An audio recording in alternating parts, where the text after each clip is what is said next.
Morning. आइए आज हम लोग समझते हैं यानी कि अन्योन प्रेरण और स्व प्रेरण में अंतर, या फिर ऐसे भी कह सकते हैं स्व प्रेरण अन्योन प्रेरण में अंतर। आप सभी को हैप्पी न्यू ईयर की हार्दिक शुभकामनाएं। तो फिर चलिए स्टार्ट करते हैं।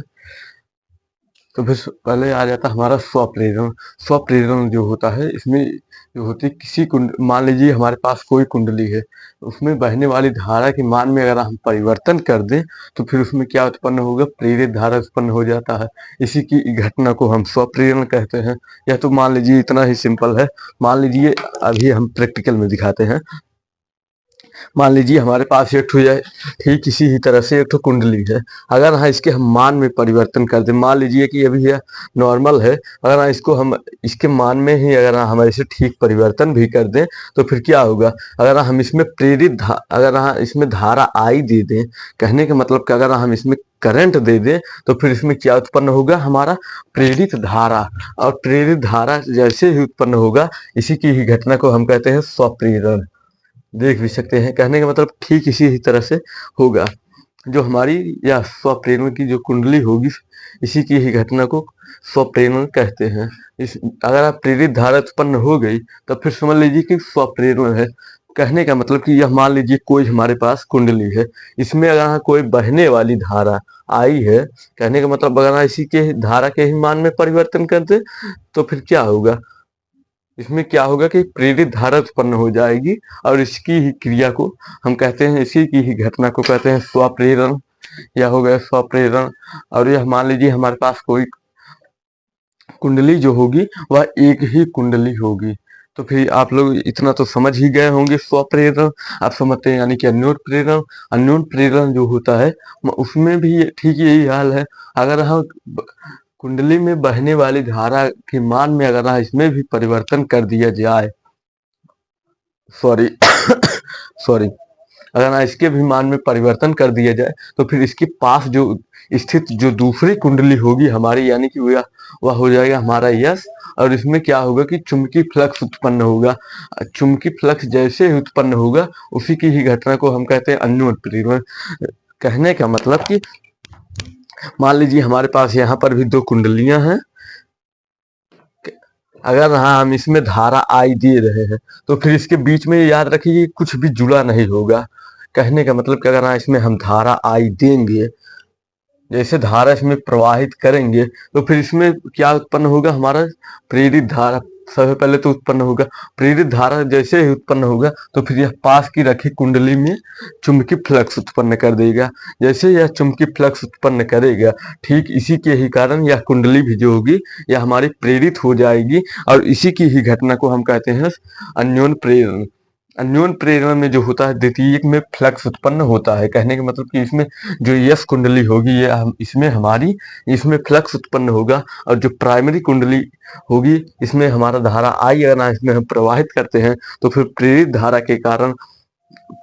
के कारण जो होगा इसमें हमारा चुंबकीय फ्लक्स उत्पन्न हो जाएगा। कहने का मतलब कि ये जो अन्योन प्रेरण के अनुसार अगर यह इन दोनों कुंडलियों को आपस में सटी नहीं होंगे, इसके बीच में जो होगा काफी ज्यादा डिस्टेंस होगा। कहने का मतलब कि दूरी होगा। इसको ट्रांसफार्मर में भी बताए हैं, आप लोग वहां पर भी देखे होंगे। इसमें जो होता है फ्लक्स में द्वितीयक, कहने का मतलब कि इसके में जो होगा हमारा द्वितीयक कुंडली में चुंबकीय फ्लक्स उत्पन्न होगा। और इसमें जो होता है इसमें जब होगा हमारा मेन दो कुंडली होती है। कहने का मतलब कि अगर इसके मान में भी परिवर्तन हम कर दें, किसी कुंडली के मान में धारा जिसमें बह रही उसमें अगर हम परिवर्तन कर दें तो फिर उसमें प्रेरित धारा उत्पन्न होगा।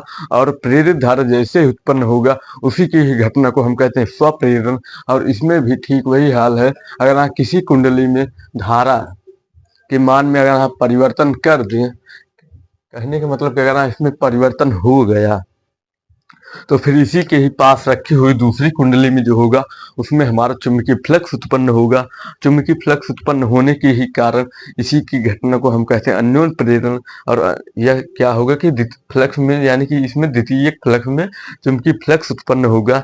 और इसमें जो होता है दो कुंडलियां होती है, और इसमें जो होगा यहाँ पर यह हो जाएगा हमारा एक और यह हो जाएगा दो। अन्योन प्रेरण में जो होता है दो कुंडली और स्वप्रेरण में एक कुंडली। देख से ही लेते हैं स्वप्रेरणा।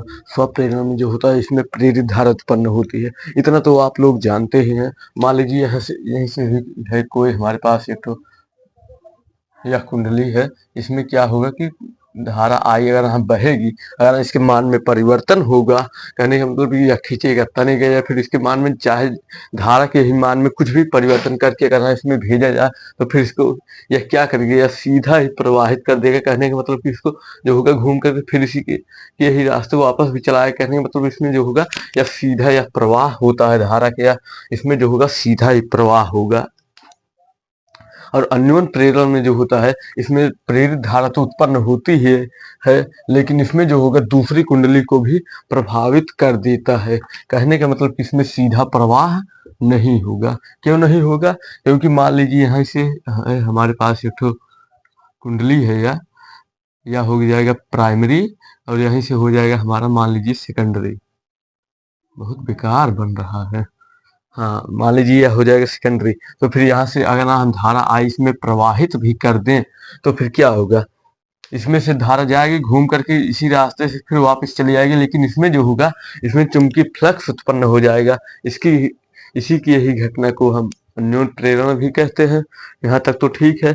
अब यानी कि आप समझते हैं, यानी कि स्वप्रेरकत्व, स्वप्रेरण, स्वप्रेरण की से संबंधित गुणांक को, कहने का मतलब कि स्वप्रेरण से, स्वप्रेरण कुंडली है कोई हमारे पास, उसके गुणांक, कहने का मतलब कि इसी कुंडली के जो हमारा गुणांक होगा, कहने का मतलब कि इसमें जितनी भी कुंडलियां होंगी इसकी ही गुणा को गुणांक कहते हैं। इसके गुणांक को जो होगा स्वप्रेरकत्व कहते हैं। जैसे कि मान लीजिए हमारे पास हो जाएगा फाई, फाई समानुपाते आई, आई जो होगी यह धारा हो जाएगी, और समानुपाते को मान लीजिए स्वप्रेरकत्व, यानी कि यह हो जाएगा हमारा यल।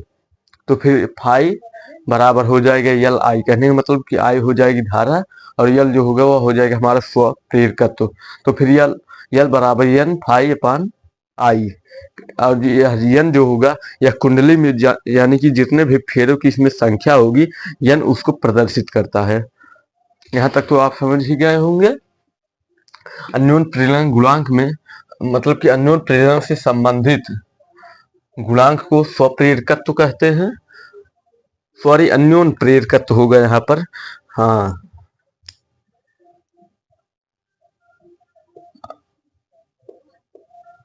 हाँ, यह होगा अन्योन प्रेरकत्व। कहने का मतलब कि अन्योन प्रेरण से संबंधित गुणांक को अन्योन स्वप्रेरकत्व कहते हैं। सॉरी।